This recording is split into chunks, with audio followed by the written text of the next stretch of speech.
Hi friends, అందరికీ నమస్తే. మరి పల్లెటూళ్ళు అనగానే చేలు, చెట్లు, గట్లు, కట్టవలు ఇవన్నీ ఉంటాయండి. మరి అప్పుడప్పుడు పల్లెటూరుకి వెళ్తే కూడా అందం తెలుస్తుంది. చూడండి ఫ్రెండ్స్, లోపల్లో గట్టు, ఇది ఒక గట్టు చూడండి. వర్షాకాలం వచ్చేనే మొత్తం భూమాత పులకరిస్తుంది. వర్షాలు పడాలని కోరుకుందాం.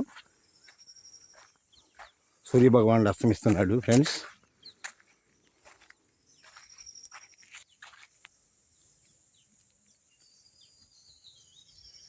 చూడండి ఫ్రెండ్స్, గట్టు ఇలా ఉంది పైన.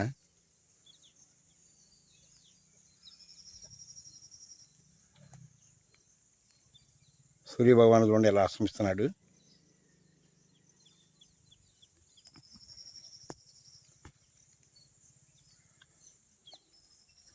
ఓకే ఫ్రెండ్స్, ప్రకృతి బాగుండాలంటే వర్షాలు పడాలని మనం అందరం కోరుకుందాం ఫ్రెండ్స్. వర్షాలు పడితేనే మనకి ఇంత బాగుంటుంది, ప్రకృతి పులకరిస్తుంది. అలాగే మనందరం కూడా వర్షాలు పడాలి, అంతా బాగుండాలి అని కోరుకుందాం ఫ్రెండ్స్.